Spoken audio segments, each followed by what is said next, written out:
दूसरी बात यह है कि जब हम कहते हैं कि मॉडर्न अप्रोच क्या है आयुर्वेद की, तो सबसे पहले तो हमें ये सोचना चाहिए कि मॉडर्नाइजेशन और आयुर्वेद का समन्वय कैसे लें और उसको किस तरीके से सोचें कि मॉडर्नाइजेशन कैसे होना चाहिए हमारा। तो हर बार हमारा सवाल होता है कि क्या है मॉडर्नाइजेशन।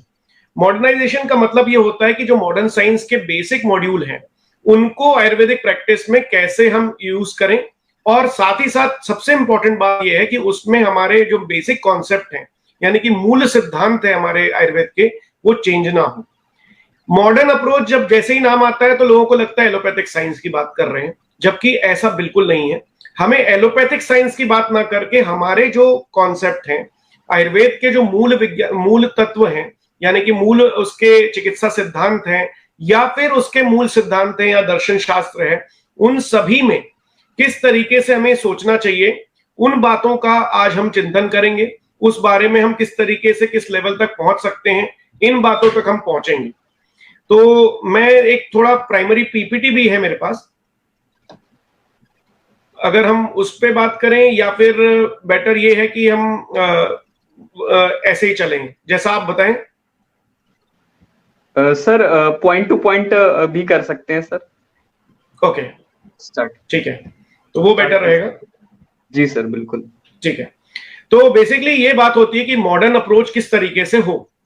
मॉडर्न अप्रोच का मतलब होता है जब भी यंग आयुर्वेदिक डॉक्टर सोचते हैं तो कि हर चीज को एक मॉडर्न वे में लेते हैं, लेकिन हमारे जो बेसिक कॉन्सेप्ट्स हैं आयुर्वेद के या बेसिक मूल तत्व हैं उनको मॉडर्न किस तरीके से सोचा जाए, आज का चिंतन का टॉपिक यही है।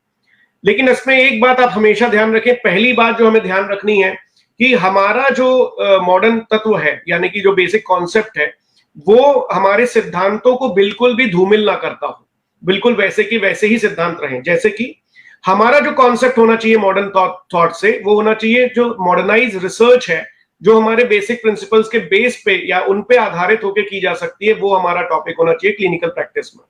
क्लिनिक में हम जो भी काम करें वो एविडेंस बेस्ड हो, ये हमारा दूसरा टॉपिक होना चाहिए। तीसरा, आज के एरा में यानी कि प्रेजेंट एरा में हमारे चीजों की रिक्वायरमेंट कैसी है और हमारे जो बेसिक सिद्धांत है उनका मॉडर्न तत्व यानी कि मॉडर्न वे कैसा है, किस तरीके से हमें वो सोचना चाहिए। तो अब हम इस चर्चा को शुरू करते हैं।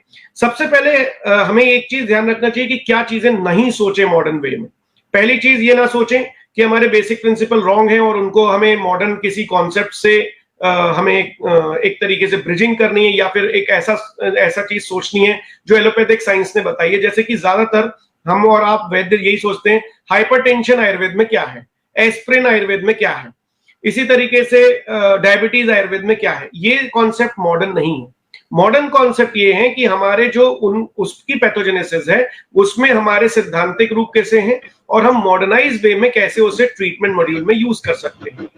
जैसे कि हमें क्या क्या चीजें नहीं चेंज करना चाहिए, जैसे हमारा दोष धातु मल का कॉन्सेप्ट है, हमारी प्रैक्टिस में उसे कभी चेंज नहीं करना चाहिए। हमारी जो प्रैक्टिस है वो दोष धातु मल के बेसिस पे ही हमारी पैथोजेनेसिस यानी संप्राप्ति को किस तरीके से मॉडिफाई करना है और हमें किस तरीके से ट्रीटमेंट तक पहुंचना है, हर एक को सिद्धांत को एक क्लबिंग करें और हमारे जो सिस्टम्स हैं उनको वैसा ही ट्रीटमेंट मॉड्यूल में बनाएं। मैं आपको छोटे छोटे एग्जांपल्स के थ्रू इसे समझाऊंगा। दूसरा, सत्व आत्मा शरीर का जो कॉन्सेप्ट है वो यूनिक कॉन्सेप्ट है आयुर्वेद का, उसे कभी भी चेंज ना करें। सत्व आत्मा शरीर का जो कॉन्सेप्ट है वो हमारी होलिस्टिक अप्रोच को दर्शाता है। सिर्फ बॉडी के ऊपर ट्रीटमेंट ना करके आपके माइंड एंड सोल के ऊपर ट्रीटमेंट मेथोडोलॉजी सिर्फ आयुर्वेद ने बताई है। ये एक मॉडर्न वे भी हो सकता है और एक ऐसी अप्रोच हो सकती है जो सुपर स्पेशलाइजेशन तक हमें पहुंचाती है। उसके बाद है न्याय दर्शनों के जो कॉन्सेप्ट हैं, सांख्य को भूलना, वैशेषिक को भूलना, वेदांत को भूलना, ये हमें प्रैक्टिस में नहीं करना चाहिए। ये हमेशा सोचना चाहिए कि हमारा जो भी ट्रीटमेंट है वो सांख्य के बेसिस पे, सांख्य के बेसिस पे, वैशेषिक के बेसिस पे, वेदांत के बेसिस पे जो सिद्धांत पूरे संहिताओं ने माने हैं उन सिद्धांतों को हमारी प्रैक्टिस में मॉडर्नाइज वे में किस तरीके से पेशेंट को समझाना है, किस तरीके से हमारे जो जूनियर वैद्य हैं उनको समझाना है कि हमें इन चीजों का इस्तेमाल ऐसे करना चाहिए। मैं एग्जांपल्स के थ्रू बताऊंगा। हेतु, लक्षण और चिकित्सा का जो कॉन्सेप्ट हमेशा चरक संहिता से लेके सारी संहिताओं में मेंशन है, उसे मॉडर्नाइज वे में कैसे लेना है, ये हमारा मेन आज के टॉपिक डिस्कशन है। तो सबसे पहले हमें सिलेक्ट क्या करना है। जब हम लोग 12th तक पढ़ते हैं हमेशा ये सोचते हैं 12th तक कि हमने भाई केमिस्ट्री पढ़ा, फिजिक्स पढ़ा, बायोलॉजी पढ़ी, मॉडर्न टूल्स के बारे में सुना, ईसीजी के बारे में सुना, ईईजी के बारे में सुना, सीटी मशीन के बारे में सुना, एमआरआई मशीन के बारे में सुना, और भी एडवांस तरीके से जो हमारे बायो टेस्ट हैं उनके बारे में हमने देखा, हमारे हेमेटोलॉजिकल जो टेस्ट हैं उनके बारे में हमने अच्छे से पढ़ा। तो इनका क्या यूज है आयुर्वेदिक प्रैक्टिस में, ये हमारी मॉडर्नाइज अप्रोच होनी चाहिए कि हमारा फिजिक्स के जो कॉन्सेप्ट हमने पढ़े थे उनका यूज हमें अपनी प्रैक्टिस में करना चाहिए, केमिस्ट्री के जो लॉ हमने पढ़े थे उनका यूज हमें हमारी प्रैक्टिस में मालूम होना चाहिए। इसी तरीके से बायोलॉजिकल जो थॉट्स थे हमें जो 12th तक पढ़ाए गए थे, वो जब हम आयुर्वेदिक प्रैक्टिस करने में आए तो हम वो क्यों भूल गए और वो हमारा मेजर कॉन्सेप्ट से कैसे है, क्योंकि बेसिक साइंस कभी भी चेंज नहीं होता। वो हमारा जो साइंस ऑफ लाइफ है उसमें उनका इनकॉर्पोरेशन कैसे है, ये हमें हमेशा लगातार सोचना चाहिए। अब वो सोचना कैसे शुरू होता है, इन पे हम एक बार आपको डिस्कशन पे लाते हैं। सबसे पहले है कि मॉडर्न अप्रोच किस तरीके से आए। सबसे पहले कई बार ये सिनेरियो क्रिएट होता है कि हम जब प्रैक्टिस करना शुरू करते हैं तो हमें हमेशा ध्यान आता है कि हम तो 12th में फिजिक्स, केमिस्ट्री और बायोलॉजी पढ़ते थे, तो इसमें कैसे इनकॉर्पोरेट करें। इनकॉर्पोरेट करने का सबसे पहले तरीका होता है कि फिजिक्स को कैसे करें। मैं कुछ एग्जांपल आपको देता हूं। जब हम फिजिक्स पढ़ रहे थे तो हमने सबसे पहले एक कॉन्सेप्ट लाया कि यहाँ पर फ्रिक्शन का कॉन्सेप्ट हमने पढ़ा था। हमने बहुत सारे ऐसे बेसिक कॉन्सेप्ट पढ़े थे। स्टीफन्स लॉ ऑफ कूलिंग हमने पढ़ा था, हमने लेटेंट हीट का फॉर्मुलेशन पढ़ा था। तो जब हम जब पंचकर्म करने आए और फर्स्ट ईयर में जब हमें पंचकर्म पढ़ाया गया अष्टांग हृदय के रूप में, तो अब हमें ये कॉन्सेप्ट प्रैक्टिस में कैसे यूटिलाइज हो और हमने जो बेसिक साइंस पढ़ी है वो भी एक मॉडर्न अप्रोच थी, उसको कैसे समझाएंगे पेशेंट को। तो सबसे पहले जब हमारे पास नयन स्वेदन जब हमें पढ़ाया गया अष्टांग हृदय सूत्र स्थान 17, 18, 16 ऐसे अध्यायों तक हम जब पहुंचे तो ये बताया गया कि इस तरीके से यूज करना है। तो सबसे पहले बताया गया कि स्नेहन की मेथोडोलॉजी, जहां पर बताया गया कि एक्सेसिव फ्रिक्शन है, यानी कि रुक्षता बहुत है, वात के जो गुणों में रुक्षता बहुत थी, तो फ्रिक्शन ज्यादा बढ़ गया है, प्रॉब्लम ज्यादा है, तो स्मूथनेस चाहिए। हमारे गुण के विपरीत जो चिकित्सा का कॉन्सेप्ट आया कि स्नेहन करना है रुक्ष स्थानों पे, स्नेहन करना है जहां वात बढ़ा रहे, तो वो जो कॉन्सेप्ट है वातस्य उपक्रमा स्नेह स्वेद संशोधन मृदु, उस कॉन्सेप्ट में वात के जो गुण थे उससे हमें ये पता चला कि क्वालिटी के अपोजिट हमें ट्रीटमेंट करना है। ये हमारी मॉडर्न अप्रोच होनी चाहिए कि जो भी हमारी बॉडी में किसी भी इस टाइप के एलिमेंट्स बढ़े उनकी बेसिकली उनके क्वालिटी के विपरीत हमें चिकित्सा करनी है। एक कॉन्सेप्ट तो ये है। तो पहला कॉन्सेप्ट हमें अष्टांग हृदय बहुत क्लियरली बताता है, वात की चिकित्सा, पित्त की चिकित्सा, कफ की चिकित्सा। अष्टांग हृदय सूत्र स्थान 13 जब हम पहला उसे पढ़ते हैं तो लिखा है वातस्य उपक्रमा स्नेह स्वेद संशोधन मृदु। ये हमें क्वालिटी डिफरेंस के अगेंस्ट में ट्रीटमेंट बताता है। स्नेहन क्यों करना है, क्योंकि वहां रुक्ष गुण बढ़ा है, वहां शीत गुण बढ़ा है, स्नेहन को यूज करना है। स्वेदन क्यों बढ़ना है, क्योंकि शीत गुण वायु का बढ़ा है, तो वहां स्वेदन करना है। मृदु संशोधन क्यों करना है, क्योंकि वहां पर अवरोधात्मक चीजें हुई हैं, वात ने अपने स्थान को छोड़ा है, अपनी चीजों से अपोजिट गया है। मॉडर्न कॉन्सेप्ट ये कहता है कि जो भी क्वालिटीज हैं उसके अपोजिट में आप काम करेंगे तो वो न्यूट्रलाइज हो जाएंगी। यही हमने फिजिक्स में पढ़ा था। उसको जब हम लेटेंट हीट का फॉर्मूला जब आया कि बॉडी में जब टेम्परेचर कम हो गया है, यानी कि बॉडी में शीत गुण बढ़ गया है, तो वो जो हीट है उसको कैसे हम पेरीफेरी तक लाया गया। तो हमने ज्यादा टेम्परेचर की चीजें यहाँ ऊपर से स्वेदन किया, तो यहाँ जो कम टेम्परेचर है वो ऑटोमेटिकली जो अपनी मेम्ब्रेन है उस लेवल तक नॉर्मल आएगा। स्टीफन्स लॉ ऑफ कूलिंग में भी हमने यही पढ़ा था 12th में कि इस तरीके से मैकेनिकल थॉट से हम फिजिकल बेसिस पे ये स्वेदन की प्रक्रिया बहुत अच्छे से यूज कर सकते हैं। गरम तेल लगाने की प्रक्रिया बहुत अच्छे से यूज कर सकते हैं। उनके टॉक्सिन मूवमेंट्स के जो कॉन्सेप्ट हैं उनमें हमें बड़े आसानी से पता चल जाता है कि स्नेहन स्वेदन का प्रयोग करके हम हमारे Stefan's law of cooling, latent heat formulation, इन सब पे बिल्कुल प्रॉपर हमारे आंसर बैठते हैं। और वो जो लॉ इतने दिनों से बताए गए हैं, हम बेसिक साइंस में पढ़ते भी हैं, ये हर काल में, हर दिशा में, हर अवस्था में आयुर्वेद ने उसके प्रॉपरली यूज किया है। और हमारे जो फिजिक्स और केमिस्ट्री के जो कॉन्सेप्ट है वो बहुत छोटे पड़ जाते हैं। साइंस ऑफ लाइफ एक बड़ा कॉन्सेप्ट है आयुर्वेद का, उसमें कुछ एग्जाम्पल के थ्रू हम ये बहुत क्लियरली जानते हैं कि हर एक जो बेसिक साइंस है उसका यूटिलाइजेशन है। पूरी की पूरी मेटलर्जी या रसशास्त्र हमें ये क्लियरली बताता है कि हमारे केमिस्ट्री के जो चेंजेस हैं या बॉन्डेशन चेंजेस हैं, ये मैं आपको इसलिए बता रहा हूं क्योंकि कई बार आपको क्वेश्चन पेशेंट की तरफ से आता है, ये स्नेहन स्वेदन करने से हमें क्या फायदा होगा, व्हाई यू आर डूइंग। हम ये नहीं बता पाते, हम एक टेक्निकल भाषा में रह जाते हैं, हम बोलते हैं इससे आपका वात कम होगा। लेकिन हम ये बताना है कि हमारी जो टॉक्सिन्स मूवमेंट है वो किस तरीके से होते हैं, हमारी जो बॉडी हीट है जो कम हो चुकी है, हमारा शीत गुण जो बढ़ा है बॉडी में, वो जो ठंडक बढ़ी है हमारे शरीर में जिसके कारण ये प्रॉब्लम हो रहा है, जिसके कारण जब वो एसी में रहता है तो उसका दर्द जो है वो उसका प्रीडिस्पोजिंग फैक्टर हो जाता है, उसे दर्द बढ़ता है। तो ये जो सेगमेंट है, कॉन्सेप्ट है, क्योंकि 11-12 तक सबने फिजिक्स के बेसिक रूल पढ़े, ये मॉडर्नाइज साइंस है। मॉडर्नाइज साइंस मैक्सिमम लोगों को मालूम रहता है, तो उन्हें समझाना बड़ा आसान हो जाता है कि आपके टॉक्सिन इस तरीके से मूवमेंट होंगे, इस तरीके से काम होता है। क्लिनिकल प्रैक्टिस में इसका यूटिलाइजेशन ऐसे भी होता है। ये अच्छे से समझना चाहिए कि जो हमारे बेसिक कॉन्सेप्ट हैं, वात के विपरीत चिकित्सा, पित्त के विपरीत चिकित्सा, उनके गुणों के विपरीत चिकित्सा, इन सब में फिजिक्स का यूटिलाइजेशन बहुत ज्यादा आया है। जैसे कि विरेचन करवाने से पित्त का ट्रीटमेंट होना, बहुत ज्यादा बॉडी में हीट बढ़ जा रही है, अगर आप उसे डाउन करते हैं और वो बाहर निकालते हैं, टॉक्सिन्स को इवैक्यूएट करते हैं, तो वो ट्रीटमेंट मॉड्यूल में जाता है। बस्ती से वात का स्पेसिफिक जो सीट है पक्वाशय की, वहां से टॉक्सिन का मूवमेंट होता है, सबसे ज्यादा प्रेशर क्रिएट होता है और वायु नॉर्मलाइज होता है। ये फिजिक्स का कॉन्सेप्ट है।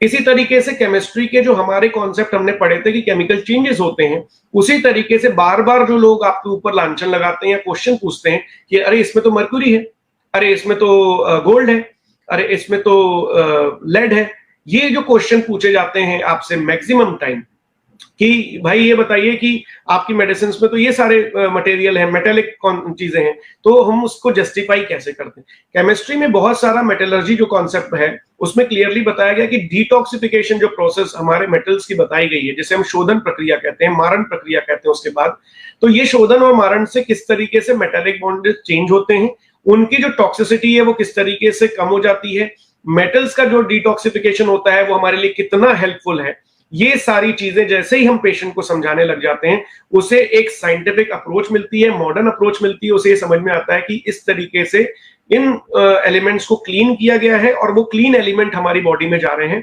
ना कि मर्क्यूरी डायरेक्टली, ना कि लेड डायरेक्टली। उसका जो चेंजेस आए हैं और ग्रंथ में जो प्रक्रिया बताई गई है मेटलर्जिक बेसिस पे, वो हमारा मॉडर्न कॉन्सेप्ट ऑफ केमिस्ट्री को भी जस्टिफाई करता है।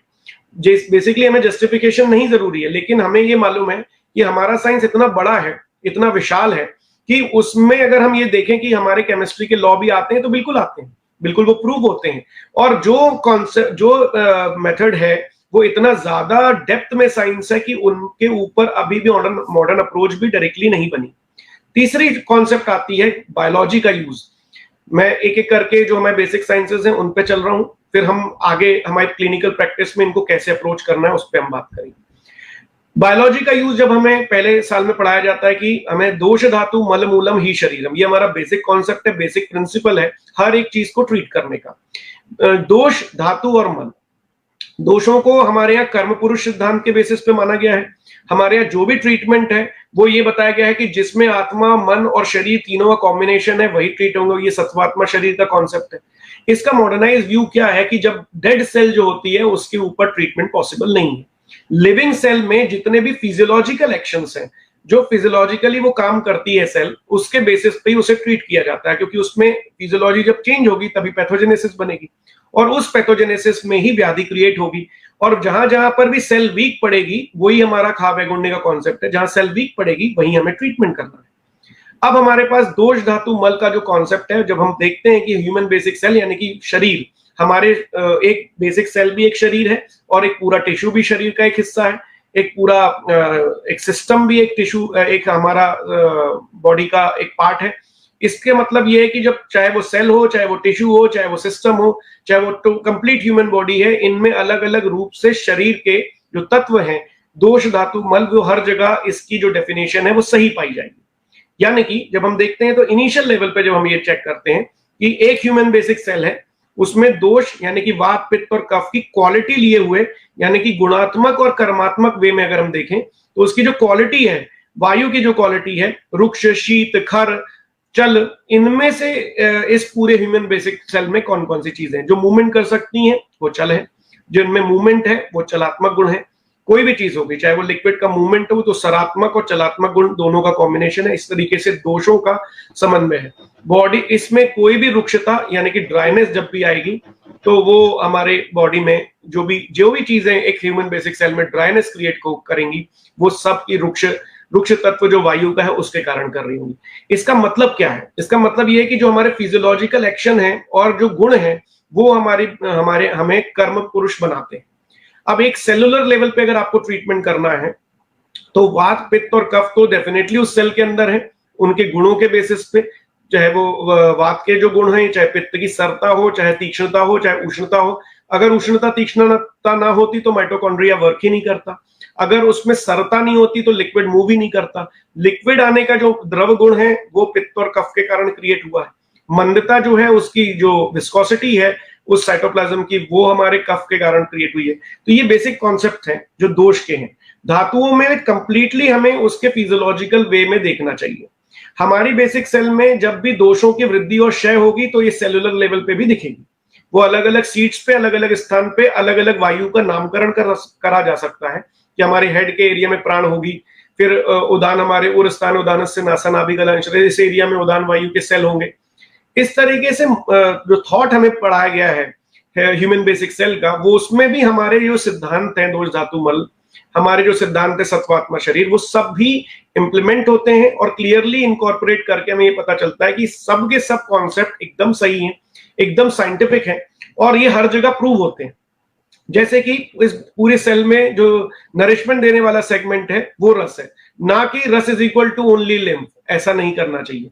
ये जो रॉन्ग मेथड है और मॉडर्नाइजेशन है वो हमें उसका विरोध करना चाहिए। रस इज इक्वल टू तेन अहरह गच्छति, जो हमारी डेफिनेशन है उसी के बेसिस पे ही होना चाहिए। जो भी चीज हमारी बॉडी में प्रीणन करती हो, ये मॉडर्न कॉन्सेप्ट है कि जो भी बॉडी में हमारा नरिशिंग सब्सटेंस है वो सब रस है। तभी तो उसमें क्लैव्यता क्रिएट होगी, तभी तो उसमें उल्लास क्रिएट होगा, तभी तो उसमें ज्वर क्रिएट होगा। हमारी पूरी बॉडी में ज्वर क्रिएट हो रहा है। तो हमारे जो कॉन्सेप्ट है, उनके मॉडर्न जो वर्ड्स हैं या थॉट है, वो क्लियरली हमें समझना चाहिए कि व्हाटएवर जो हमारे जो वर्डिंग लिखी गई है डेफिनेशन की, उसको चेंज करके लिमिट ना करें। वो मॉडर्नाइजेशन नहीं है, वो हमारी बॉडी, हमारे जो शास्त्र है उसको कंसाइज करने की गलत मेथड है। हमें मॉडर्न अप्रोच ये रखना चाहिए कि जो भी चीजें हमारी बॉडी में नरिशिंग है, उनकी ट्रीटमेंट, अगर उनमें कुछ खराबी आती है तो उनकी ट्रीटमेंट लंघन ही होगी, क्योंकि सर्वे लंघन औषधम ऐसा चिकित्सा में बताया गया है। हमारे जो चिकित्सा सिद्धांत है उनको ना चेंज करते हुए मॉडर्न अप्रोच में देखना चाहिए कि अगर हमारी बॉडी का नरिशिंग सब्सटेंस खराब है तो हमें ट्रीटमेंट लंघन के रूप में करना चाहिए। लंघन में भी सर्व लंघन मतलब कि चारों प्रकार के शोधन, दीपन, पाचन, आतप, इन सब का प्रयोग करना चाहिए जो कि चरक सूत्र स्तन 22 में बताए गए हैं, ना कि उसे चेंज करके। इसी तरीके से जीवन करने वाला मतलब कि जो भी नरिशिंग सब्सटेंस है उसके साथ में जो ऑक्सीजनेटेड सब्सटेंस है, हमारी पूरी बॉडी को जो ऑक्सीजन सप्लाई करता है, जो जीवन प्रदान करता है, वो अगर सेल को मरने नहीं देता कोई भी ऐसा भी सब्सटेंस, वो सब रक्त है, ना कि रक्त only is equal to blood. रक्त कैन बी ब्लड बट रक्त is not equal to blood. हमारी बॉडी में जब भी ऐसी चीजें आएंगी जहां पर रक्त दुष्टि मिलेगी, वहां पर हमें बहुत सारी स्किन डिसऑर्डर भी मिलेंगे। वहां हमें सिर्फ ब्लड इम्प्यूरिफिकेशन और इसके बारे में नहीं सोचना चाहिए, हमें ऑक्सीजनेशन ऑफ ब्लड के बारे में सोचना चाहिए। हमें हमेशा ये सोचना चाहिए कि जीवन इज इक्वल टू रक्त है, ना कि रक्त इज इक्वल टू ब्लड है। ये हमेशा हमें गलत कॉन्सेप्ट से दूर रहना चाहिए। ये नॉन मॉडर्नाइजेशन है। ये एक हमारे शास्त्र को लिमिट करने की जो गलत तरीके से बुक्स में बताया गया है उसको हमें दूर रखना चाहिए। मांस का जो भी लेपन करने वाली चीजें हमारी बॉडी में, जितनी भी लेपन करने, एक सेल मेम्ब्रेन भी अगर लेपन कर रही है तो भी हमारी बॉडी का मांस धातु वो है, ना कि ओनली मसल्स। मेद धातु जितनी भी चीजें लुब्रिकेशन हमारी बॉडी में करती हैं, जितनी भी चीजें लुब्रिकेशन करती हैं, वो सब की सब हमारी बॉडी में मेद धातु कहलाएंगी। अस्थि धातु यानी कि अभी एक आज मैं फेसबुक पे भी देख रहा था, उसमें बहुत क्लियरली आ रहा था कि जितनी भी हमारी बॉडी में जो एक बोन्स है उसके अंदर का एक पोर्शन को वो अस्थि मान रहे थे। ऐसा नहीं है, ये एक सिर्फ लिमिटेशन है। अस्थि is can be that part, अस्थि कैन बी बोन, बट अस्थि इज द, जितने भी बॉडी के सब्सटेंस हैं जो हमारी बॉडी का धारण यानी कि स्केलेटन प्रोवाइड करते हैं, चाहे वो ह्यूमन बेसिक सेल में हो, चाहे वो किसी भी टिश्यू में हो, जो भी स्केलेटल प्रोवाइड कर रहे हैं वो सब के सब अस्थि धातु हैं। और जो अस्थि धातु हैं उनकी चिकित्सा भी हमें उन्हीं के सिद्धांत पे करना चाहिए, चाहे वो हमारे शरीर के धारण कैपेसिटी माइंड में कम हो यानी कि सत्व में कम हो, चाहे वो आत्मा में धारण शक्ति कम हो गई हो, चाहे वो हमारे शरीर में शक्ति धारण की कम हो। वो तीनों धारण की शक्ति ठीक करने के लिए अस्थि की चिकित्सा ही यूज करनी है। अस्थि की चिकित्सा चरक सूत्र स्थान अध्याय 28 में बताई है कि पंचतिक्त का यूज करें, तिक्त चीजों के घृत और पंचकर्म का इस्तेमाल करें, उसमें तिक्त रसात्मक घी या फिर तिक्त रसात्मक दुग्ध का प्रयोग करें। इस तरीके से जो कॉन्सेप्ट हमारे बताए गए हैं हमें उन्हें ना चेंज करते हुए whatever things which are responsible for the धारण कैपेसिटी, इट मींस जो भी चीजें हमारी बॉडी को स्केलेटल बेसिस पे यानी कंसाइज करती हैं, स्ट्रेंथ देती हैं, अगर उनका लॉस हो रहा है तो उन कॉन्सेप्ट को हमें चिकित्सा सिद्धांत में जैसे अस्थि के बताए गए उनको करना चाहिए ना। प्रॉब्लम कहां आती है कि हम अस्थि को बोन से देखते हैं और सिर्फ बोन की कंडीशंस में अस्थि के इन लॉ को यूज करते हैं, यानी कि हम तिक्त रसात्मक बस्तियां तो यूज करते हैं लेकिन सिर्फ बोन के केस में। अगर कोई पेशेंट आपके पास आता है जिसकी धारण कैपेसिटी लॉस है, इसका मतलब है उसे कुछ चीज रिटेन नहीं होती, तो हम वहां पर तिक्त रसात्मक क्यों नहीं यूज करते हैं? हमें वहां पर भी यूज करना चाहिए। जहां जहां पर भी धारण लॉस है हमारी बॉडी को, क्योंकि हमारा सिद्धांत है सत्व, आत्मा और शरीर का, ना कि सिर्फ शरीर की चिकित्सा हम कर रहे हैं।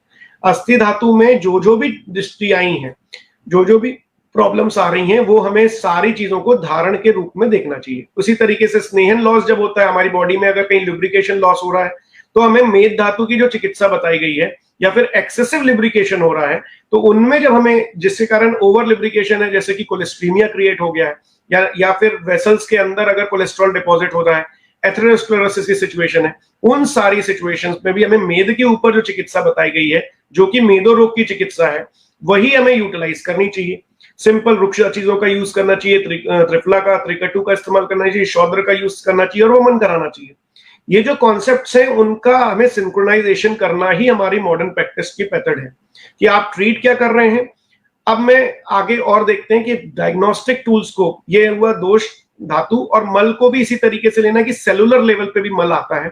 जो पुरीश है, जो हमारी पूरी बॉडी का सेगमेंट है, वो सेलुलर लेवल से बनता है और फाइनली वो एक ऐसा रूप लेता है जो कि पुरीश या कि फीसिस बनते हैं। फीसिस में अगर कोई लॉस हो रहा है तो हमें हमारे धरा कला के कॉन्सेप्ट को नहीं भूलना चाहिए। अस्थि धरा कला में दुष्टि आएगी ही अगर पुरीश में दिक्कत है, तो हमें अस्थि धरा कला की चिकित्सा भी वैसे ही करना चाहिए जो कि पुरीश धरा कला की है।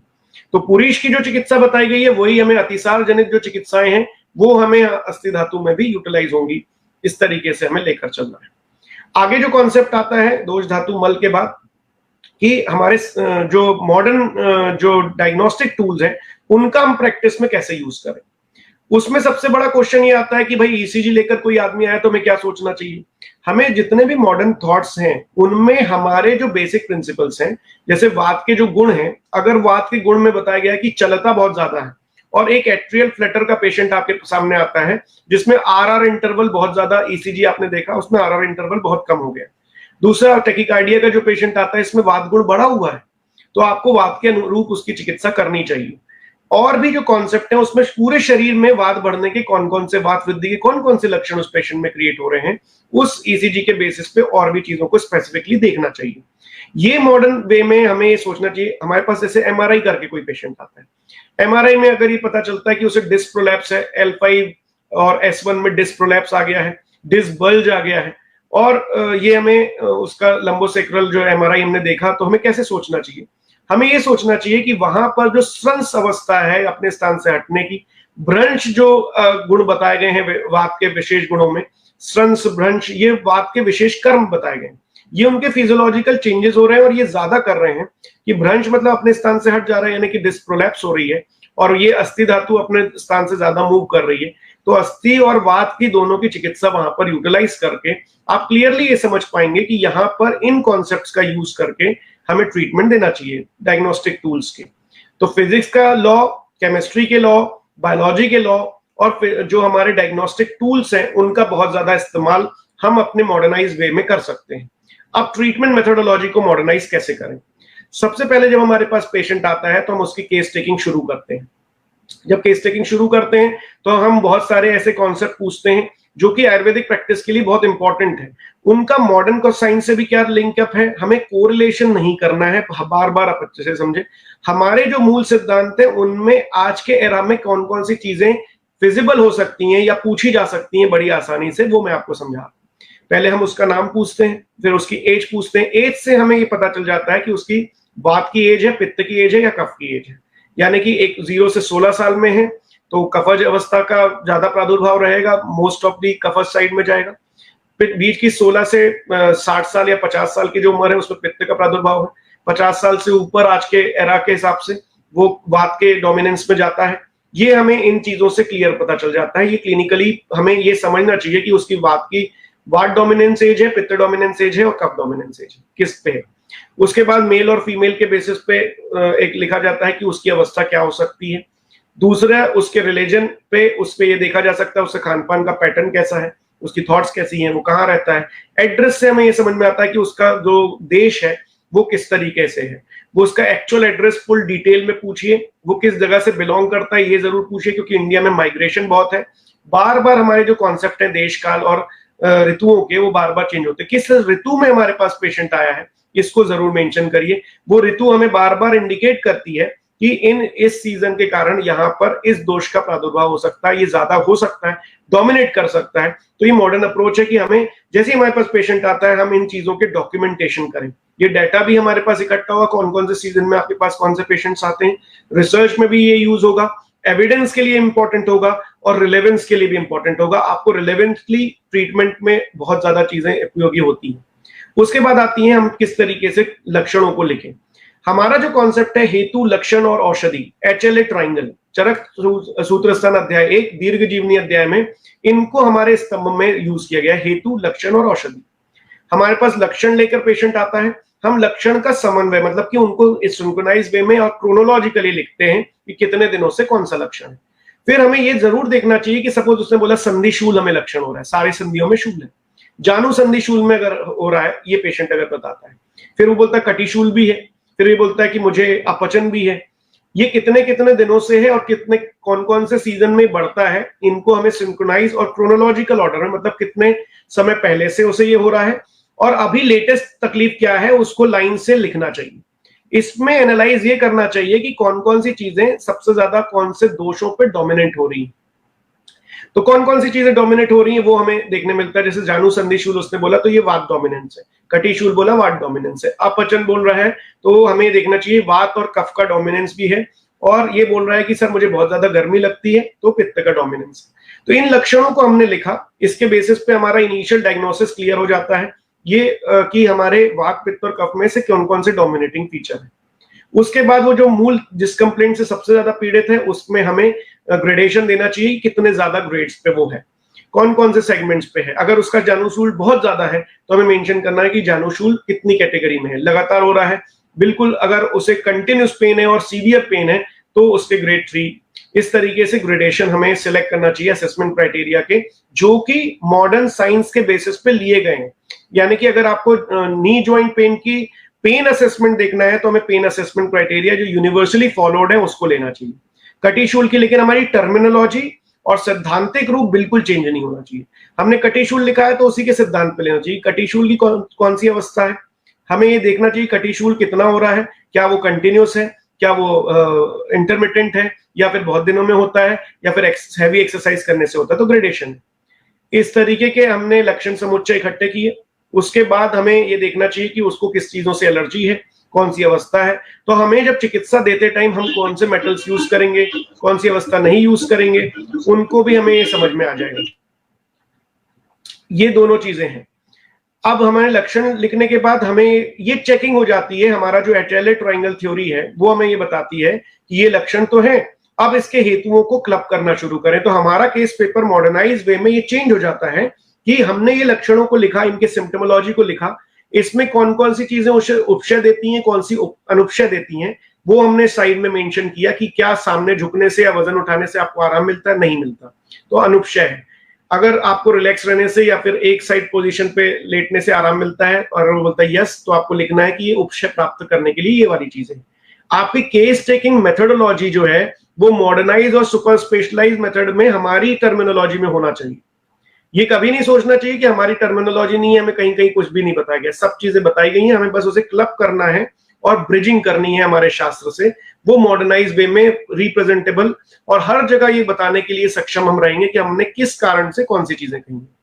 अब दूसरी बात, हमने ग्रेडेशन लिखे जो यूनिवर्सली एक्सेप्टेड थे। हमारे लक्षण समुच्चय को हमने एक जगह लिखा, हमने उनके ग्रेडेशन को लिखा, उसमें जो उपशय देने वाली चीजें थी उनको मेंशन किया, अनुपशय देने वाली थी उनको लिखा, और कितने दिनों से हो रहा था उनको मेंशन किया। नीचे अब इनके हेतुओं को हमें क्लब करके देखना चाहिए। क्लब करने में हमें एक फायदा होगा उपशय अनुपशय से, जो चीजें उसे अनुपशय दे रही हैं वो उसके हेतु हो सकते हैं। अब उनमें से जो कर्मात्मक हेतु मतलब कि व्यायाम करने वाले हेतु हैं वो तो मिल जाएंगे, कई बार पेशेंट बोलता है सर मुझे दर्द जब बढ़ता है जब मैं ठंडे इलाके या एसी में रहता हूं, एक उसका हेतु है ठंडे इलाकों में रहना। बोलता है जब मैं सर कुछ खट्टा खा लेता हूं जब ज्यादा बढ़ता है।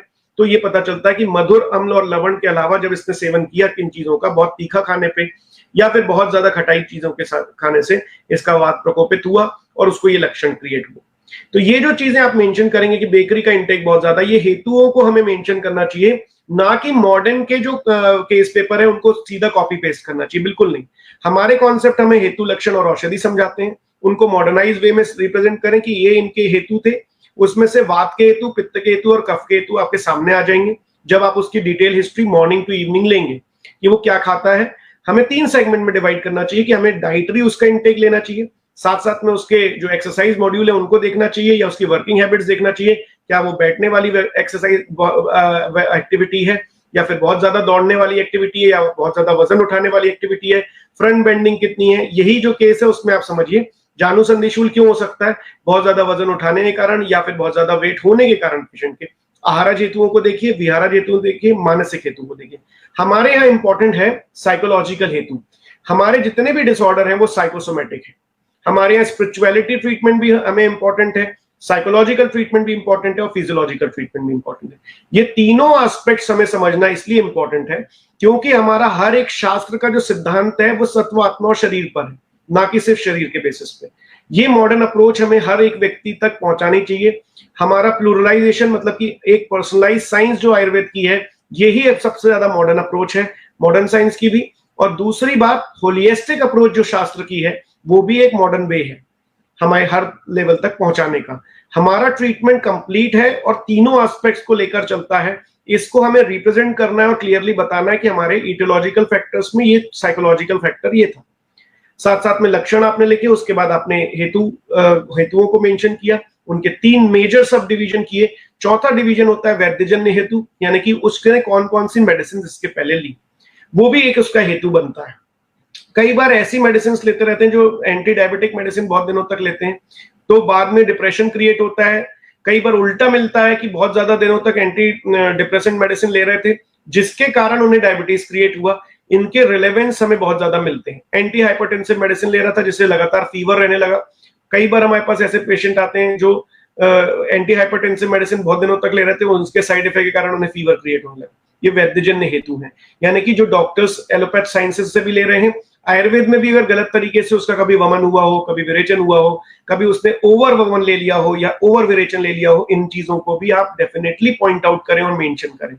हमारे यहाँ वातरक की संप्राप्ति में बोला है अभिघातादि अशुद्धिया च प्रतिष्ठे शोणितरिणाम, मतलब कि अगर बहुत ज्यादा अशुद्धि कर दी, यानी कि आपने प्रॉपरली हीन भाव से वमन विरेचन दिया है, तो भी अगर हीन क्वांटिटी में अगर उसका वमन विरेचन हुआ है तो भी उसका एक हेतु बन सकता है, वहां रक्त दुष्टि क्रिएट हो सकती है।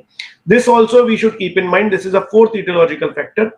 इनके अलावा अन्य हेतुओं में एक्सीडेंटल हिस्ट्री यानी कि अभिघात हो जाना, अभिशंग हो जाना और भी कई साइकोलॉजिकल कॉजेज जो आगंतुक हेतुओं में लिए गए हैं, ये चौथा हमारा फैक्टर होना चाहिए। और हमें इटियोलॉजिकल फैक्टर यानी हेतुओं को बहुत अच्छे से मेंशन करना चाहिए। जैसे ही आपके पास हेतु आ जाते हैं, हमारा नेक्स्ट सेगमेंट होता है जिसे हमें बहुत ज्यादा मॉडर्नाइज करने की अप्रोच लेने की जरूरत है, जो है हमारे स्रोतस के सेगमेंट। हमारा सिस्टमिक एग्जामिनेशन स्रोतसों के बेसिस पे होता है। हम सिर्फ हमारा CBS, CNS as well as respiratory system पे ना रुकें, हमें हमारे स्रोतसों के परीक्षण डेफिनेटली करना चाहिए। यही हमारी मॉडर्न अप्रोच है कि हम स्रोतसों के जो एग्जामिनेशन है, जिसके हमें बहुत क्लियरली मेंशन है कि इनके हेतु स्पेसिफिक है, इनके लक्षण स्पेसिफिक है, इनके ट्रीटमेंट स्पेसिफिक है, चिकित्सा स्पेसिफिक है। तो जब भी आप स्रोतसों के एग्जामिनेशन लेते हैं तो मेनली हमें ये देखना चाहिए कि उसके बेसिक रूट्स क्या है, मतलब कि उसके मूल स्थान क्या है, उनको हमें जरूर चेक करना चाहिए। जैसे कि प्राणव स्रोतस, मूल स्थान हमारा है हृदय और महास्रोतस। हम हृदय में देखते हैं, हृदय का मतलब होता है जो भी चीज हमारी बॉडी में चीजों को गेन करे, ऑक्सीजनेटेड चीजों को गेन करे और वापस पूरी बॉडी में सर्कुलेट करे। यहाँ पर प्राणवायु से जब लिंक करेंगे तो हमें रेस्पिरेटरी सिस्टम में यानी पल्मोनरी सर्कुलेशन के बेसिस पे उसको एग्जामिन करना चाहिए। हृदय को। दूसरा जो हृदय का एग्जामिनेशन है वो महास्रोतस के बेसिस पे उसका रेस्पिरेटरी सिस्टम किस तरीके से काम कर रहा है। महास्रोतस का मतलब होता है नॉट एलिमेंट्री कैनाल, ये हमें बार बार बुक्स में गलत पढ़ाया जाता है। हमें लगातार ये सोचना चाहिए महास्रोतस का एक्चुअल मीनिंग क्या है, उसका डेफिनेशन क्या है और उसकी लिटरल मीनिंग क्या है। वो महास्रोतस जो कि हमारी बॉडी में हमारे एक्सचेंज के लिए, यहाँ स्रोतसों का जो श्रवण करने का जो सेगमेंट है उसका भी जो स्पेसिफिक पोर्शन है, मतलब कि महास्रोतस यहाँ की अत्यधिक जहाँ श्रवण हो रहा हो, जहाँ एक्सचेंज ऑफ गैसेस बहुत ज्यादा हो रहा हो, जैसे कि एल्वेलाई का एरिया भी माना जा सकता है। इसी तरीके से एलिमेंट्री कैनाल के भी बहुत सारे जोन्स ऐसे हैं जहां पर गिव एंड टेक मैकेनिज्म बहुत ज्यादा होता है। नर्वाइन सेगमेंट पे भी जहां पर हमारे सोडियम पोटेशियम पंप चलता है वो भी महास्रोतस का एक सेगमेंट हो सकता है। लेकिन यहाँ पर ज्यादातर एल्वेलाई सेगमेंट, क्योंकि जो लक्षण बताए गए हैं प्राणवायु स्रोतस दृष्टि के वो हमारे रेस्पिरेटरी डिस्ट्रेस, रेस्पिरेटरी डिफिकल्टीज पे ज्यादा आधारित हैं, इसीलिए हमें यहाँ पर एल्वेलाई एक्सेप्ट करना चाहिए। और वहां पर हमें हृदय और एल्वेलाई दोनों के सेगमेंट पे, मतलब कि कार्डियक जोन जो कि पल्मोनरी सर्कुलेशन से लिंक्ड है, वहां के चीजों पे वहां पर हमें ईसीजी चेक करना चाहिए। जनरली राइट वेंट्रिकल और राइट एट्रियम के बारे में डिफॉर्मिटीज में जरूर चेक करना चाहिए प्राणवायु स्रोतस के एग्जामिनेशन में, जो कि V1 V2 हमारी वेव्स रहती हैं ईसीजी में, उनको चेक करना चाहिए। दूसरा जो सेगमेंट है कि हमें रेस्पिरेटरी सिस्टम में उसका ऑस्कल्टेशन प्रॉपर करना चाहिए। उस ऑस्कल्टेशन में हमें देखना चाहिए कि उसकी रेस्पिरेटरी जो दोनों साइड में एयर एंट्री है वो इक्वल है या अनइक्वल है। प्राणवायु स्रोतस के साथ में जो उसके मूल स्थान है उनके एग्जामिनेशन डेफिनेटली हमें प्रॉपरली करना चाहिए। ऐसे बहुत सारे सेगमेंट्स आपको मिलेंगे प्राणवायु स्रोतस के बाद, उदकवायु स्रोतस के, अन्नवायु स्रोतस के, उदकवायु स्रोतस के, अन्नवायु स्रोतस के। उदकवायु स्रोतस में भी हम जनरली एग्जामिन जब करते हैं पेशेंट को, हम कभी नहीं देखते, उसमें क्लियरली लिखा हुआ है तालु और क्लोम का एग्जामिनेशन करना है। हमें कंट्रोवर्सीज में नहीं पहुंचना, हमें बहुत क्लियरली देखना है कि हमें उदकवायु स्रोतस से डिजीज क्या हो रही है, उसके लक्षण क्या क्रिएट हो रहे हैं। अगर ये मेंशन होता है कि उसके कारण तृष्णा क्रिएट होती है, उसके कारण हमें डिहाइड्रेशन क्रिएट हो रहा है, तो दैट डिहाइड्रेशन में हमें क्या चेक करना चाहिए तालु और क्लोम के लेवल पे। तालु में हमें देखना चाहिए ओरल म्यूकोजा कितनी सूख रही है, क्लोम के लेवल पे लिखना चाहिए कि उसको ड्रिंकिंग कितनी लग रही है और स्किन डिहाइड्रेटेड कितनी है। सिंपली इतना एग्जामिन करना चाहिए। हम मॉडर्नाइज वे में हमारे जो कॉन्सेप्ट है उनको कभी चेक नहीं करते, एग्जामिन नहीं करते, इसीलिए हमें डिफिकल्टी होती है। हम हमेशा ये प्रॉब्लम में आ जाते हैं कि हम व्हाट टू एग्जामिन, तो हमें स्रोतसों के एग्जामिनेशन उनके जो रूट कॉजेज हैं, रूट्स हैं यानी कि मूल स्थान है, उनके डेफिनेटली बेसिस पे चेक करना चाहिए। जैसे कि अन्नवायु स्रोतस, वहां पर बताया कि हमें वपावाहन में चेक करना चाहिए, तो हमें पूरा प्रॉपर एब्डोमिनल एग्जामिनेशन प्रॉपरली आना चाहिए। पेरिटोनियम में कोई प्रॉब्लम तो नहीं है। जो हमारे मॉडर्न के डायग्नोस्टिक टूल्स हैं उनका इस्तेमाल जरूर करना चाहिए, वो हम नहीं करते और हम कंपेयर करते हैं सीधे डिजीज को, इसलिए हमें प्रॉब्लम आती है। मैं एग्जांपल बताता हूँ प्रॉब्लम आती कैसे है। जैसे कि हमें बता दिया जाता है कि रस इज इक्वल टू लिम्फ है। अब किस लिम्फ की प्रॉब्लम की वजह से आपको क्लैब्यता क्रिएट होगी, कभी आपको नहीं मिलेगा आंसर, क्योंकि रसवह स्रोतस में तो क्लैब्यता बताई गई है। तो अब आप लिम्फ के चैनल्स को चेक करेंगे और आप क्लैब्यता का एक जस्टिफिकेशन देने लग जाएंगे, तो प्रॉब्लम है। दूसरा उसमें लिखा है सर्वे लंघन औषधम, आपकी चिकित्सा बताइए लंघन करने की, आप इसे कैसे जस्टिफाई करेंगे, how you are detoxifying the lymph.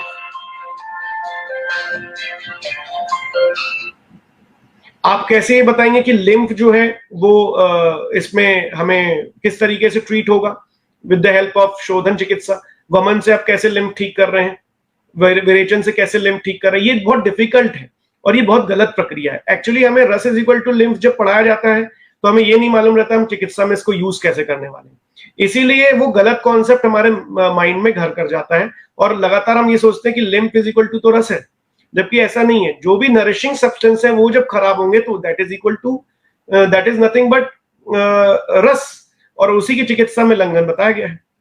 जब भी आप क्लैब्यता देखेंगे और रसवह स्रोतस दृष्टि देखेंगे तो आपको ये पता चल जाएगा कि इसमें नरिशमेंट लॉस होने की वजह से जितने भी इनफर्टिलिटी के केसेस हैं उनमें डिटॉक्स करके हम ट्रीट कर सकते हैं और हमें उसके रिजल्ट भी अच्छे से आएंगे।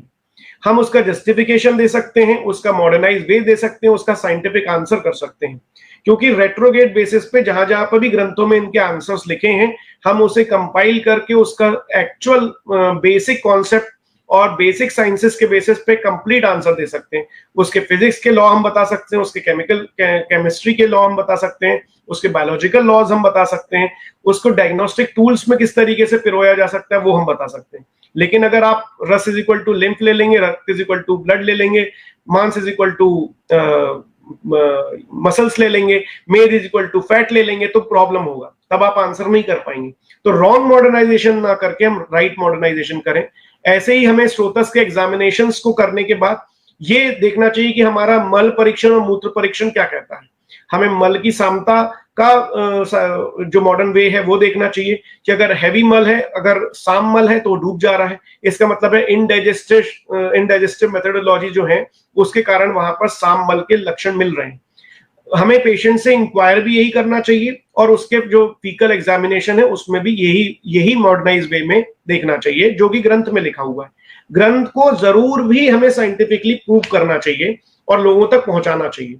तेल बिंदु परीक्षण का जो कॉन्सेप्ट है अभी कोविड में भी यूज हुआ, लोगों ने बता दिया कि एक जगह जर्नल में कि 10 जिस तरीके से उसका मूवमेंट होगा, तेल बिंदु परीक्षण में भी दोषों के मूवमेंट्स क्लियरली मेंशन करे गए हैं मूत्र परीक्षण में। उसको अभी यूरिन सैंपल के थ्रू बताया जा रहा है, WHO भी चेक कर रहा है। कोविड के बहुत सारे रूल्स में ये बताया जा रहा है कि उसका यूरिन एनालिसिस किया गया, जब ये देखा गया कि वो किस डायरेक्शन में मूव हो रहा है, इससे ये पता चल रहा है कि बॉडी में वो किस तरीके से क्या क्या लक्षण देगा। सो इन द सेम वे हमारे यहाँ मूत्र परीक्षण के फिजिकल एग्जामिनेशन भी उनके रक्त, उनके वर्ण के बेसिस पे, यानी कि घूसर वर्ण है तो वात का प्रकोप होगा, रक्त वर्ण है या पीत वर्ण है तो पित्त का प्रकोप होगा, या बिल्कुल सफेद आ रही है और प्रभुत मात्रा में आ रही है तो कफ का प्रकोप होगा। ये सब पहले से ही जब हमने पूरा प्रमेय निदान पढ़ा तो प्रॉपरली मूत्र परीक्षण के बारे में एनालिसिस हो जाता है, मूत्राघात पढ़ा तब हमें एनालिसिस हो जाता है। ये जो सेगमेंट्स हमारे यहाँ मेंशन है उनको हमें प्रॉपरली एनालाइज करके और हमारे एग्जामिनेशन मेथोडोलॉजी में यूज करना चाहिए। अब अंत में आया है चिकित्सा का सेगमेंट। जब हम डायग्नोसिस कर लेते हैं तो ट्रीटमेंट मेथोडोलॉजी को जो एग्जैक्टली ग्रंथ में बताई गई है उसी को करें। जैसे सपोज आपको एग्जामिनेशन करते समय रस में पता चला कि इसकी रसदुष्टि के लक्षण क्रिएट हो रहे हैं जो कि ग्रंथ में मेंशन, हमने उसका फिजिकल एग्जामिनेशन किया, उसमें हृदय और दश धमनियों के में प्रॉब्लम कुछ लगी, हमने उसका डायग्नोस्टिक टूल में यूज किया, हमने उसकी कार्डियक कंडीशन चेक करी, 10 धमनियों में भी सर्कुलेशन डिफेक्ट कहीं मिला, उसमें ये देखने मिला कि उसका जो सर्कुलेशन है उसमें प्रॉब्लम है, या सेकेंडली उसके जो कार्डियक सिचुएशंस हैं उसके 2D इको में कुछ प्रॉब्लम है, उसका इजेक्शन फ्रैक्शन कम है। इस तरीके से हमें आंसर मिलता है हमने जब उसको देखा। तो पेशेंट में S1 S2 में कुछ मर्मर्स मिले, हमने उसको 2D इको के लिए चेक करवाया, उसका इजेक्शन फ्रैक्शन कम मिला और पेशेंट हमारे सामने लक्षणों के साथ आया, अश्रद्धा, अरुचि, इस तरीके के लक्षणों के साथ, वृद्धशूल के लक्षणों के साथ। तो हम यहाँ पर क्लियरली एक डायग्नोसिस बनाते हैं कि यहाँ पर रसदुष्टि है और रसदुष्टि की ट्रीटमेंट हमें यहाँ पर लंघन के रूप में सोचना चाहिए। अब जैसे हृदय की अवस्था है और उसमें कफ डोमिनेंट फीचर बहुत ज्यादा मिलते हैं, हृदय गौरव जैसे लक्षण मिलते हैं, प्रहलाद जैसे लक्षण मिलते हैं, तो हमें इन लक्षणों में डायग्नोस्टिक टूल में ये चेक करना चाहिए कि दे आर इंडिकेटेड फॉर वमन, इंडिकेटेड फॉर विरेचन। तो ये कहां से मिलेगा? चरक सिद्धि स्तन अध्याय 2 में योग्य अयोग्य लिए हुए। तो हमें शोधन के लिए योग्य है या शमन के लिए योग्य है, ये चिकित्सा में सोचना चाहिए। शमन के लिए अगर योग्य है, उसका बल अच्छा नहीं है, immediately go for the internal treatment. Internal treatment में हमें देखना चाहिए कि उसकी जो डाइजेस्टिव कैपेसिटी है वो कैसी है। देखिए मॉडर्नाइज वे में हमारा पूरा ट्रीटमेंट तक हमें जाना चाहिए, लेकिन सिद्धांतिक रूप से एक भी चीज नहीं छूटने के लिए। हमें प्रूव करने के लिए हमारे 2D इको के रिजल्ट उसके सामने होने चाहिए, उसके ECG टेस्ट होने चाहिए, उसका एग्जामिनेशन मेथोडोलॉजी हमारी पक्की होनी चाहिए, उसका डायग्नोसिस भी पक्का होना चाहिए कि रसदुष्टि ही है। आपका ये भी इन एक्सक्लूजन भी क्लियर होना चाहिए कि इसमें हमने वमन क्यों नहीं दिया, हमारा इंक्लूजन होना चाहिए कि हमने इसमें क्यों इस चीजों को अपनाया, और अंत में ट्रीटमेंट मेथोडोलॉजी में आना चाहिए कि हमें ये ट्रीटमेंट हमने यूज किया है वो इसलिए यूज किया है क्योंकि हमारे ग्रंथ ने हमें ये बताया था। इसमें शमन के लिए ये दीपन पाचन की मेडिसिन हमने यूज करी हैं, इनके रेफरेंस भी क्लियर होने चाहिए। So this is nothing but the modernisation of the treatment according to Ayurveda. हमें इस तरीके से अगर हम लगातार सोचेंगे, जैसे आज हमने एक छोटा एक कंक्लूजन लिया कि हमें कभी भी मॉडर्न की जो डिजीजेस हैं उनके साथ हमारे लक्षणों को कंपेयर नहीं करना चाहिए, पहली चीज। दूसरी चीज, हमारे जितने भी डायग्नोस्टिक टूल हैं उनका भरपूर इस्तेमाल करना चाहिए, फिजिकल एग्जामिनेशन मेथोडोलॉजी का पूरा इस्तेमाल करना चाहिए। तो ये जो मेथड्स हैं इनके माध्यम से अगर आप ट्रीटमेंट करेंगे तो मॉडर्नाइज साइंस को भी आप क्लियरली हमारी चीजों को साइंटिफिकली प्रूव कर पाएंगे, और हर चीज का उत्तर शास्त्र के हिसाब से भी और मॉडर्न से भी मॉडर्न तरीके से साइंटिफिक बेसिस पे आप हर चीज लोगों तक पहुंचा पाएंगे। लोग कन्विंस रहेंगे, लोग ट्रीटमेंट लेने के लिए आपसे कभी पीछे नहीं हटेंगे। इन चीजों के साथ ही बहुत बहुत धन्यवाद इस मंच का, और आगे भी अगर लेक्चर सीरीज कभी होगी तो हम लोग डेफिनेटली एक दूसरे से चर्चा करते रहेंगे। बहुत बहुत नमस्कार, धन्यवाद और सादर नमस्कार। बहुत बहुत धन्यवाद सर, जो आपने डिटेल में चीज बताई कि मतलब जो भी मॉडर्न के कॉन्सेप्ट हम लोगों को लेने हैं, ना कि हम लोगों को कोरिलेशन करना है। देखिए जैसे कि उनके फिजिक्स में जो कॉन्सेप्ट बताए गए, केमिस्ट्री में बताए गए, जो बायोलॉजी और जो भी मॉडर्न कॉन्सेप्ट आ रहे हैं, उनके जो भी कॉन्सेप्ट है उनसे हम लोगों को कोरिलेशन नहीं करना है डायरेक्टली, और अपने जो भी बेसिक कॉन्सेप्ट हैं आयुर्वेदा के जो भी ग्रंथों के, उनको चेंज नहीं करना है। तो सर ये आपने बहुत ही अच्छे वे में और बहुत ही डिटेल वे में एक्सप्लेन किया, इसके लिए बहुत बहुत धन्यवाद। और सर जितने भी हम लोगों से पार्टिसिपेंट जुड़े हैं, सबके कुछ ना कुछ सर क्वेश्चन है, तो सर क्वेश्चन भी सर से क्वेश्चन भी आप लोग एक एक लोग क्वेश्चन पूछ सकते हैं। Good evening sir. नमस्कार जी, बताएं। ऐसे अपन देख रहे हैं जो आयुर्वेदिक ड्रग या हर्बल जो ड्रग्स हैं, उनकी या तो क्वालिटी कम होती जा रही है या उपलब्धता कम होती जा रही है। आपकी आवाज क्लियर नहीं आ रही है आरती जी। सर जो आयुर्वेदिक ड्रग्स हैं, जो औषधियाँ, उनकी उपलब्धता भी कम होती जा रही है और क्वालिटी भी कम होती जा रही है। आपकी आवाज क्लियर नहीं आ रही है आरती जी। हाँ, आप वीडियो बंद करके सिर्फ ऑडियो से पूछेंगे, आवाज आ जाएगी। हेलो जी हाँ, अब बोलिए आरती। सर जो अपने आयुर्वेदिक ड्रग्स हैं, जैसे हर्बल ड्रग्स हैं, उनकी जो उपलब्धता है वो और जो क्वालिटी है वो आजकल कम होती जा रही है सर। तो सर उसके लिए अपने पास कोई मतलब कि ऐसा मॉडर्न अप्रोच है क्या सर? जी, कि मॉडर्न अप्रोच नहीं है, लेकिन गवर्नमेंट के साथ साथ में नॉन गवर्नमेंट पॉलिसीज भी इसमें बहुत हेल्प कर रही हैं। आप अगर देखें तो जो ड्रग्स कम हो रही हैं या फिर जिनमें एंडेंजर्ड स्पीशीज हैं, उसमें नेशनल मेडिसिनल प्लांट बोर्ड और हॉर्टिकल्चर डिपार्टमेंट इस पे बहुत ज्यादा काम कर रहा है। और जो ड्रग्स कम अवेलेबल होती हैं उनको इस तरीके से गवर्नमेंट से वो एक प्रोजेक्ट बनाकर ऐसे लिया जा रहा है और लगातार कंपनियों को उन चीजों की सप्लाई करी जा रही है। दूसरा मेथड ये है कि जीएमपी जो सर्कुलेशन है, कि जो कंपनियों मेडिसिन बनाती हैं उन्हें जीएमपी अप्रूव्ड होना चाहिए और प्रॉपर्ली फॉलो करना चाहिए। प्रॉब्लम क्वालिटी ऑफ मेडिसिन मिलने में नहीं है, क्वालिटी ऑफ मेडिसिन बनाने में है। हमें ये आइडेंटिफाई जरूर करना चाहिए कि कौन सी कंपनी ऑथेंटिकली प्रॉपर मेडिकेशन बना रही है। कारण क्या है कि मेडिसिन अवेलेबल तो हैं, लेकिन उनको किस तरीके से चर्न आउट करना है, किस तरीके से मेथोडाइज करके प्रॉपर प्रेजेंटेशन तक पहुंचाना है, ये इंपॉर्टेंट है। हमें सबसे बड़ा प्रॉब्लम प्रैक्टिस में ये आता है कि लोग पैकेजिंग तो बड़ी सुंदर करते हैं लेकिन मेडिसिन बहुत कम डालते हैं। तो जिन कंपनियों में हमें कॉन्सेप्ट बिल्कुल क्लियर है कि वो प्रॉपर मेडिसिन आपको दे रही हैं, ये हमें रूल आउट करना बहुत जरूरी होगा। ये आप जो सोच रही हैं कि हर्ब्स कम होती जा रही हैं, ऐसा नहीं है। हर्ब्स को कम तो हुई है डेफिनेटली ग्रंथ्स के टाइम से, लेकिन अभी बहुत ज्यादा कंपनीज भी इस पे काम कर रही हैं, बिकॉज इट्स अ बिजनेस, तो उनको प्रॉपर हर्ब्स तो चाहिए। इसलिए गवर्नमेंट भी सपोर्ट कर रही है और जो प्राइवेट कंपनीज हैं वो भी अपना जो हर्बल सेगमेंट है वो भी बढ़ा रहे हैं। इसमें एक फायदे बात ये है कि जो वैद्य हैं वो भी अपनी अगर एग्रीकल्चर करते हैं तो वो जरूर नेशनल मेडिसिनल प्लांट बोर्ड की वेबसाइट देखें और अपनी हर्ब्स को डेफिनेटली उगाएं। जैसे हम मैक्सिमम कई चीजों को, और दूसरा जो इसमें हम किस तरीके से इनकॉर्पोरेट कर सकते हैं, अगर आप चरक का सूत्रस्थान अध्याय 4 देखें तो महाकषाय का अध्याय है। बहुत सारी मेडिसिन अवेलेबल नहीं है, उनके रिप्लेसमेंट जो अवेलेबल हैं या फिर कम मेडिसिन से ज्यादा रिजल्ट लेने वाले मल्टी डायमेंशनल इफेक्ट को हमें देखना चाहिए। मल्टी डायमेंशनल इफेक्ट जैसे कि गुडुचि आपने सिलेक्ट किया, बहुत सारी जगहों पे यूज होने वाली है, तो ये देखें कि हम इतने ज्यादा प्रोडक्शन अपने पास करें कि बहुत आसानी से हम गुडुचि का इस्तेमाल कई डिजीजेस में करें। इससे ये अप्रोच जरूर है कि एक डिजीज के कितने, एक मेडिसिन के कितने मल्टी डायमेंशनल इफेक्ट हैं, उनको देखकर कम मेडिसिन पे ज्यादा प्रैक्टिकल बेसिस पे हम पहुंचे। जैसे अपने गुडुचि बहुत सारे स्थानों पे यूज करें, हेयर में किस तरीके से उसका यूज होना है, कौन से कल्प का इस्तेमाल होना है, आंखों में कौन से कल्प का इस्तेमाल होना है, हमारे इस तरीके से अन्न वस्त्र में कैसे यूज करना है। ऐसे अगर आप सिंपल एक गुडुचि को अलग अलग यूटिलाइजेशन मेथड में लेंगे तो आप 10 ड्रग्स के बेसिस पे भी बहुत ज्यादा प्रैक्टिस कर पाएंगे। तो आपको कम से कम हर्ब लगेंगी और मैक्सिमम आप यूटिलाइज करेंगे। तो ये भी एक अप्रोच हमें रखनी चाहिए।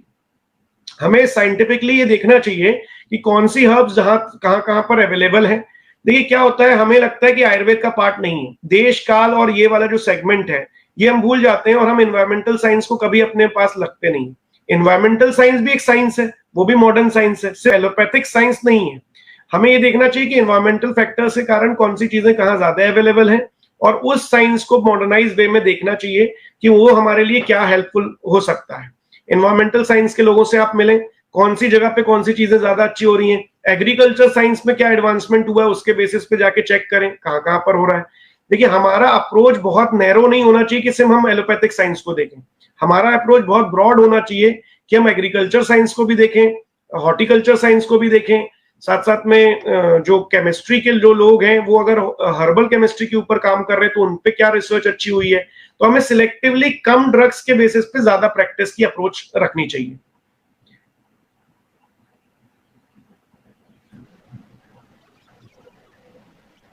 जी sir, thank you so much sir. Sir आपने बहुत अच्छा समझाया, मतलब मैं तो पूरे सेशन में जुड़ा ही हुआ हूँ, और मतलब इतने अच्छे तरीके से आपने बताया कि मतलब जितने भी आधुनिक चीजें हैं वो हम अपने अंदर लेके आए, ना तो हमें किसी आधुनिक पैथी को, मॉडर्न पैथी को शामिल करना है, या फिर ना ही हमें उसकी प्रैक्टिस करनी है, बल्कि अपनी चीजों को आधुनिक करना है। जो हमारे पास पहले से उपलब्ध है उन चीजों को हमें आधुनिक करना है। तो सर हम एक चीज और कहना चाहेंगे, आपसे पूछना चाहेंगे, हम जानना चाहेंगे कि जो भावी वैद्य हैं, मतलब अभी second year, first year, third year में है, वो बच्चे जो है किस तरीके से, मतलब आज का जो हमारा सेशन था उसमें बहुत सारी चीजें उन लोगों ने सीखी हैं, लेकिन समाज के बीच वो इन चीजों को कैसे रखें? मैक्सिमम टाइम ये आता है कि देखिए क्या होता है, आप इस चीज को समझिए। मैं एक एग्जांपल आपको देता हूँ कि एक परंपरा चलती है, जैसे कि हम नृत्य की परंपरा है, डांसिंग जो लोग हैं, उसी तरीके से गायन परंपरा है, जो कि लोग गाना गाते हैं, जो क्लासिकल म्यूजिक सीखते हैं, वो अपने पूरे ग्रंथ के रूप से, जैसे जैसे उनके ग्रंथ में बताया गया है, नाट्य शास्त्र में या फिर गायन शास्त्र में, वो उन्हीं मेथड को एडॉप्ट करते हैं। लेकिन उनकी प्रेजेंटेबिलिटी देखिए, वो जब अपने लेवल पे जाते हैं तो उस चीज को थ्रू करते हैं, वो बोलते हैं हम यही ठुमरी गा रहे हैं और इसी तरीके से हम गाने वाले हैं, वो अपने वर्डिंग्स को चेंज नहीं करते। तो हमारा प्रेजेंटेशन भी आयुर्वेद का ही होना चाहिए, लेकिन इतना प्रॉपर होना चाहिए कि उसका मीनिंग क्या है। जैसे कि हमारे यहाँ सबसे बड़ा प्रॉब्लम क्या आ रहा है कि जैसे हम दोष बोलते हैं, हम अपने आप को इंफीरियर कर लेते हैं कि वात पित्त कफ की बात कर रहे हैं, तो लोग बोलते हैं वात पित्त कफ हमें समझ नहीं आता। लेकिन आपने कभी शास्त्रीय म्यूजिक का जो प्रेजेंटेशन है वो देखा है, तो वो यही बोलते हैं हम ये ठुमरी गाने वाले हैं और इतने इतने देर में ये अंतराल लेने वाले हैं, आपको भी समझ नहीं आता। लेकिन वो अपनी प्रेजेंटेबिलिटी चेंज नहीं करते, लेकिन वो लगातार ये कहते हैं कि ये जो मेथड है इसका मीनिंग ये होता है, इसमें इतना देर में रुकना चाहिए, इसमें इतने तेज में यूज करना चाहिए। जैसे आप कभी प्रैक्टिस करने उतरेंगे या फिर अभी आप स्टूडेंट हैं, तो आपसे लगातार ये क्वेश्चन होता होगा वात क्या होता है, तो आपको उसके क्वालिटी एनालिसिस पे बताना चाहिए कि हमारी बॉडी में जो ड्राइनेस करने वाले सब्सटेंस हैं, हमारी बॉडी में जो कोल्ड सब्सटेंस है, हमारी बॉडी में जो एक्सेसिव ड्राइनेस क्रिएट करते हैं, जो मूविंग सब्सटेंस है, वो सब वायु है। हम क्या होता है, अचानक से कोई बात पूछता है तो हम बताते हैं ये 3 दोषों में एक है, तो उसे समझ नहीं आता। जब हम ये बताएंगे कि आपकी बॉडी में ड्राइनेस क्रिएट करने वाले सब्सटेंस, आपके बाल ड्राई हो रहे हैं तो ये बात के कारण हुआ है, आपकी आंखें ड्राई हो रही हैं तो ये बात के कारण हुआ है, आपको अगर ज्यादा प्यास लग रही है तो ये बात के कारण हुआ है। तो ये समझना उसके लिए आसान है। आपकी बॉडी में अगर कोई अचानक से काली होने लग गई बॉडी, जो कृष्णता बोली गई है वात वृद्धि में, कृष्णता तो बोला गया है, काशता बोली गई है, अगर अचानक से बॉडी में रूखापन आ रहा है और बॉडी वीक पड़ रही है, इमेसिएटेड हो रही है, पतली हो रही है, तो ये वात के कारण हो रहा है। ये जब आप उसे समझाते हैं कि ये कारण क्या है, आपकी बॉडी में जो ड्राइनेस है, क्वालिटी एनालिसिस के बेसिस पे, तो उसे कॉन्फिडेंस आता है, हाँ यार ये वात के कारण है। जब आप बोलते हैं कि आपकी बॉडी में हीट बढ़ रही है तो ये पित्त के कारण है, आपकी बॉडी में जो शार्पनेस आ रही है, यानी कि बहुत ज्यादा अगर आंसू निकल रहे हैं, या बॉडी में हीट बढ़ रही है, या बॉडी में बर्निंग यूरिन हो रही है, बर्निंग मोशन हो रहे हैं, तो आपको ये समझ में आता है कि ये पित्त के कारण। तो यही प्रेजेंट करना है, ये बोलना है कि हाँ अगर आपको फीसेस में या स्टूल में बहुत ज्यादा बर्निंग हो रही है तो दैट इज बिकॉज ऑफ पित्त, बिकॉज पित्त के गुण में है, ये उसके दाह गुण उसका है। सो सिंपल वे जो हमारे क्वालिटी हैं या गुण बताए गए हैं, उनको पेशेंट्स तक ये एनालाइज करके समझाएं, या जनरल पब्लिक में हमारी चीजों को उसी रिप्रेजेंटेशन में पहुंचाएं, बस उसकी जो मॉडर्न वर्ड्स हैं या डेफिनेशन है उनको चेंज ना करें। जैसे कि आपसे कोई रस दुष्टि पूछता है तो कभी ये मत बोलिए, आप ये बोलिए कि आपकी बॉडी के नरिशिंग सब्सटेंस कम हुए, आप लिम्फ को खराब ना बताइए। तभी तो प्रॉब्लम आई। अगर आपने बोला लिम्फ खराब है तो बोलेंगे आपने डिटॉक्स से कैसे ठीक किया, तो आप ही आंसर नहीं कर पाएंगे कि आपने डिटॉक्स से कैसे ठीक कर दिया उसे। जब आप बताएंगे कि आपके नरिशमेंट में ब्लॉकेजेस क्रिएट हो रहे थे, हर ओवर नरिश्ड हो जा रही थी बॉडी, इसीलिए आपको अश्रद्धा क्रिएट हो रही थी, इसीलिए आपको खाने में इच्छा नहीं हो रही थी, और जैसे ही हमने डिटॉक्स कराया, वमन करा, आपको ठीक लगने लगा। तो ये आपके पास जस्टिफाइड आंसर रहेगा हर एक चीज का। और अगर आप ये कोशिश करेंगे कि मैं मॉडर्न से उसे कंपेयर करके समझाऊं, तो आप आंसर नहीं कर पाएंगे। तो सर मतलब ये है कि हम शास्त्रीय चीजों का बिना छेड़छाड़ किए उसमें, और हम सामान्य तरीके से लोगों को पहुंचाएं और उनसे उसी भाषा में बात करें जो हमारे आयुर्वेद में लिखा है। जी सर, बहुत बहुत धन्यवाद। प्रणाम सर। कैसे हैं आप? कैसे हैं? एकदम ठीक। आप कैसे हैं? सर मैं बढ़िया हूँ, मैं भी बढ़िया हूँ सर। जय आयुर्वेद। सर मैं ये पूछना चाह रहा था, जैसे आज का, जैसे अभी आपने बताया था बीच में सेशन में रस औषधियों की बात हुई थी, जैसे बहुत सारे ऐसे मेटल्स हैं जो हम लोग यूज करते हैं, जैसे मरकरी लेने, तो मरकरी को तो मरकरी के बिना तो हमारी कोई भी जो रस औषधि की फॉर्मुलेशन है वो कंप्लीट नहीं होती। तो सर इनसे बेसिकली देखें तो सर क्या इनके लॉन्ग टर्म यूजेस से कुछ ऐसे प्रॉब्लम्स आते हैं, जैसे किडनी से रिलेटेड प्रॉब्लम्स हैं, जैसे खुद पारद के बारे में हम लोगों ने पढ़ा हुआ है सर अगत तंत्र में कि ये नेफ्रोटॉक्सिसिटी क्रिएट करता है। तो सर जैसे हम लोग यहाँ पे यूज करते हैं, तो सर हम लोग तो यहाँ पे शोधन के पश्चात जैसे पूरी प्रोसीजर बताई गई है, अष्टादश संस्कार बताए हुए हैं, तो सर ये जो प्रोसीजर्स बताए हुए हैं, क्या इनके बाद में ऐसे कुछ हमें देखने को मिलता है कि नेफ्रोटॉक्सिसिटी जैसे जो सिम्टम्स हैं वो क्रिएट करें? बिल्कुल, मैं यही बता रहा हूं आपको कि जो ये आपने जो कहा ना शोधन प्रक्रिया, ये मेटलर्जी की बहुत सारी साइंस है, और मेटलर्जी साइंस पे इस पे बहुत ज्यादा काम हो भी रहा है। हमें ये कहा ना, मैंने आपको यही कहा ना कि हमें सिर्फ एलोपैथिक साइंस पे नहीं देखना चाहिए, मेटलर्जी पे जो काम हो रहा है, जो डिपार्टमेंट है आईआईटी के जो मेटलर्जी पे काम करते हैं, अगर हम इन हर्बल फॉर्मुलेशन के साथ में उसको मिक्स करके बताते हैं कि इसके बाद केमिकल चेंजेस क्या आते हैं और बॉन्डिंग कैसी होती है, तो डेफिनेटली वो नेफ्रोटॉक्सिक नहीं होती अगर आपने उसी प्रोसेस में उसे बनाया है तो। लेकिन प्रॉब्लम क्या है कि जो नेफ्रोटॉक्सिसिटी के बारे में हमें अगत तंत्र में पढ़ाया जाता है, वो केवल मर्क्यूरी के बारे में पढ़ाया जाता है, ना कि हिंगुल के बारे में। एचजीएस के बारे में नहीं बताया जाता। और हिंगुलोत्पारद की जो हर्बल कॉम्बिनेशन, जो अष्टविध शोधन प्रक्रियाएं हैं, जब उसमें जो चेंजेस आते हैं मेटलर्जिकल बेसिस पे, तो जो केमिकल चेंजेस आते हैं उनके बेसिस पे जो पारद है उसके गुण बचते ही नहीं है। जो नेगेटिव मर्क्यूरी का जो सेगमेंट था वो उसमें से क्लीन हो जाता है। That is nothing but the detoxification of the nephrotoxic elements of from the mercury.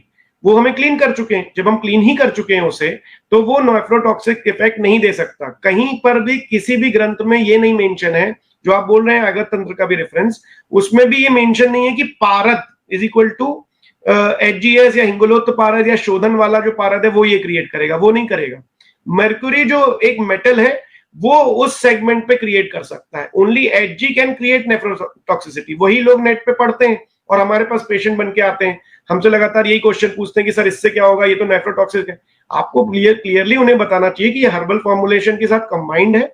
साथ साथ में हमने एचजीएस का यूज किया गया है, उसमें के बाद भी इसमें मल्टीपल हर्बल फॉर्मुलेशन यूज करे गए हैं, और उन हर्बल फॉर्मुलेशन में इसे नेफ्रोटॉक्सिक से डिटॉक्सिफाई किया गया है। लेकिन फिर वही सवाल जो आरती जी ने पूछा, हमें कंपनी रिकॉग्नाइज करनी पड़ेगी कौन इस मेथोडोलॉजी से इसे ट्रीट करके बना रहा है। ये हमारा काम है। ये एक वैद्य को भी जानना पड़ेगा कि कौन सी कंपनियां इसे बना रही हैं। इसीलिए सेकेंड ईयर में सब लोगों को कंपनी विजिट पे ले जाया जाता है, चेक कराया जाता है कि सही से बनी है कि नहीं।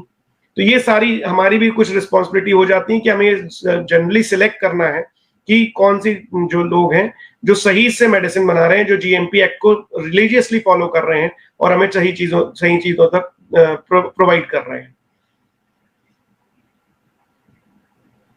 Thank you so much sir.